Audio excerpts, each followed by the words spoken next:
Salut groupe, on est au bout de Blackmagic Design et on a eu accès à un poste de DaVinci Resolve 11. Je vais vous faire un petit survol des nouvelles fonctions dans les différents modules de Resolve 11, soit d'import, de montage et de color grading. On va aller voir ça tout de suite. Donc, premier feature, c'est dans la fenêtre média. La fenêtre média qui sert à importer les médias, en fait, les images dont on va se servir pour faire soit notre montage ou faire notre conforme. Donc, un truc qui est vraiment cool, c'est qu'on essaie encore chez Blackmagic de se rapprocher du plateau. Et maintenant, Resolve peut gérer la copie des médias des cartes. Donc, si on a une carte de caméra, il faut copier les médias sur plusieurs disques. On a maintenant un petit bouton ici. Et si on clique dessus, ça l'ouvre le Clone Tool. Ce que ça nous permet de faire, c'est d'aller dans un folder et d'aller chercher un folder comme ça, disons que c'est le folder d'une carte. On peut maintenant se mettre une nouvelle job et on peut glisser le dossier de la carte ici et en dessous ajouter des destinations. Donc on peut rajouter plusieurs et quand on clique clone, bien, ça va copier les médias de notre caméra en faisant une vérification. Si on passe à la fenêtre Edit, ben, déjà, en fait, ça ressemble beaucoup à la fenêtre qu'on avait avant. C'est juste que maintenant, ici, ben, on a beaucoup plus de transitions. On a d'ailleurs ma favorite, la transition en cœur. Et si on descend, en fait, on a encore tous les titles et tout. Donc, une chose qui est le fun aussi, c'est que maintenant, quand on va dans notre timeline, on a un deuxième onglet qui est le OpenFX. Donc, on avait les OpenFX dans Resolve 10 dans la page Color. Maintenant, on y a accès à même la page d'Edit. Donc, on peut s'en servir vraiment comme un logiciel d'online, le glisser dessus. Et là, maintenant, on a accès à nos plugins OpenFX direct là. Un autre truc qui est le fun, en fait, c'est tout le Dynamic Trimming. Donc maintenant, on peut être, je vais juste zoomer ici, en plein milieu d'un clip, on fait V et on s'en va à la transition la plus proche. Après ça, avec les flèches, on peut se promener de transition en transition. Ce qui est le fun avec ça, c'est que à peu près, un peu comme on avait dans Final Cut 10, mettons que je suis sur cette transition-là, je peux faire U et on va sélectionner le droit, l'input, l'output ou les deux. Et là, je peux faire du Dynamic Trimming. En fait, je peux me servir de mon clavier maintenant pour me promener. Et je peux même, si je veux, faire commande. Donc maintenant, si je m'en vais en mode trim, ben, je peux facilement en fait m'en aller en trim mode. Donc on voit que mes deux images apparaissent. Je peux même maintenant aller, si je veux, en sélectionnant un clip. Et là, quand je fais du trim, ben là, de ce clip-là, je peux me promener de clip en clip. On va zoomer out. Je me promène de clip en clip. Donc là, je peux, quand je fais du trim, je vois le in-out de mon clip et je vois le frame avant et le frame après et je peux faire du slip dedans. Donc j'ai vraiment un mode de travail au clavier pour faire du montage ou sinon je peux carrément me servir de maintenant l'outil trim qui est dynamique. Donc si je suis en haut, ici on voit que je bouge l'intérieur de mon clip et si je suis en bas, je fais du slide. Donc je fais du slide ou carrément du slip. C'est bien le fun pour ça. Et maintenant, je peux aussi faire, si je vais sélectionner plusieurs transitions, je peux faire, si je veux, du Dynamic Trimming, donc couper plusieurs. Je peux faire, en fait, de la coupe asymétrique, donc je peux prendre plusieurs transitions et les bouger tout en même temps. Donc, ça fait un peu le tour des fonctions de montage de la fenêtre qu'on a ici. Maintenant, on va aller dans la fenêtre Color. À la fenêtre Color, en fait, à la base, ben, qu'est-ce qu'on remarque, c'est qu'ici, la gallery a changé de place. Donc, ils ont changé le viewer et la gallery. On a toujours nos stills, puis nos power grade, puis les memories qui sont là.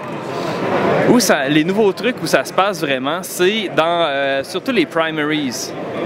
Donc, dans les primaries, je vais juste me trouver un clip qui serait en RAW. Peut-être dans un autre timeline. Don't save. Donc maintenant, je suis dans Color Demo. Donc, ce que je peux faire, c'est que je peux aller sur un clip en RAW comme celui-là, juste faire un reset de mon grain. Et dans RAW, là, c'est du cinéma DNG sûrement tourné avec une caméra Blackmagic. Ils ont ajouté beaucoup de features pour les photographes qui sont habitués de tourner en RAW et qui sont habitués d'avoir plus de settings pour développer leur image. Donc maintenant, on est capable de dire, bon, que je m'en vais en clip, Et je suis en BMD Film, puis mon output c'est du Rec 709, donc je vais avoir cette image-là. Mais je suis capable maintenant d'aller chercher mes highlights. Donc je suis capable d'aller chercher puis baisser mes highlights comme je veux. Je suis capable d'aller monter mes noirs si je veux. J'ai le Color Boost pour ajuster la couleur. Et j'ai aussi quelque chose qui est vraiment cool, qui est le Mid-Tone Details. Donc, je suis capable d'aller chercher un peu de détails dans toute la zone où se retrouve ce qui est important dans mon image, les skin tones et tout ça. Donc, j'ai beaucoup plus de settings beaucoup plus de paramètres dans ma fenêtre de caméra RAW. Un autre truc, en fait, deux autres trucs qui sont vraiment le fun. Un autre truc par rapport à la couleur qui est cool, c'est que disons, si je vais sur une image ici, en fait, là, on a tourné avec une caméra et on a tourné une chart Macbeth. Et maintenant, on a un nouvel outil de Primaries qui va nous permettre de matcher des caméras avec cette chart-là. Donc, on vient ici dans notre petit menu sous notre Viewer et ça nous ouvre un outil qui nous permet d'aller avec des corner points, d'aller encadrer ma chart et tous les petits carrés vont aller se matcher là-dessus. Et une fois que c'est fait, je dis, ah ben ma source de ça, c'est clairement du BMD Film, qui est la co-blog de Blackmagic. Et où est-ce que je vais aller? Donc, je vais aller en 709. Donc, lui, j'ai dit match. Et voilà. Donc, je me ramasse avec une image qui est matchée. En fait, puis si j'ai d'autres caméras qui filment la même chart, ma base est faite pour matcher mes caméras quand j'ai tourné cette chart-là. Sauf que là, ici, j'ai d'autres images tournées à peu près en même temps que je voudrais matcher à ça. Donc, je vais juste sortir de cet outil-là. Ce que je peux faire, c'est les grouper. Parce que si je veux, comme ces images-là n'ont pas la chart, mais je veux leur donner la même fonction, je vais les grouper. Donc, je dis « Create a new group », puis ça, c'est ma montagne. Et quand je suis en mode montagne, maintenant, je peux aller dans un nouveau mode de clip et aller en pre-clip. Et après ça, cette fonction-là me permet d'entrer et de sortir de chaque clip. Donc, même si je suis groupé, je peux venir en clip et venir sur lui et dire, ben lui, par contre, il est trop sombre. Donc, je peux venir monter la brillance de lui et je n'affecte pas les autres. Donc, je peux continuellement, avec ces modes-là, entrer et sortir du mode de groupe. Donc, c'est une fonction qui est vraiment le fun. Sinon, autre fonction très cool, on a eu dans la version précédente de Resolve un nouveau mode de resize. Donc maintenant, le resize, on a toujours le node sizing qui nous permet d'aller faire un masque facilement autour d'un outil, d'un objet en fait. Et ici, quand je fais mon masque, avec le node sizing, on voyait qu'on pouvait maintenant déplacer ce que j'avais sélectionné. Donc, je vais l'amener à gauche ou à droite, c'est sélectionner ce qui était à l'intérieur.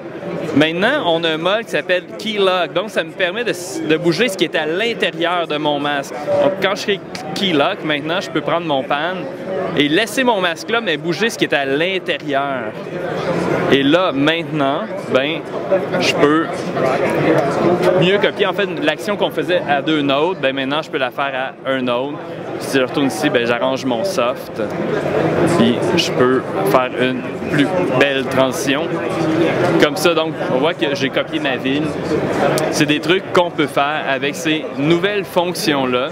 Donc, on vient de faire un petit survol des nouveaux features de Resolve 11 qui devrait sortir en juin. Donc, c'est vraiment un aperçu. C'est les nouveautés qu'on m'a présentées et que j'ai pu vous montrer. Il y a à peu près 70 nouveautés comme ça qui nous permettent de travailler mieux en colo et aussi en montage. Donc, le logiciel va être disponible en juin et on va avoir accès à toutes ces nouvelles fonctions-là. Alors, on a hâte de vous présenter ça sûrement au PostNab. Donc, à bientôt!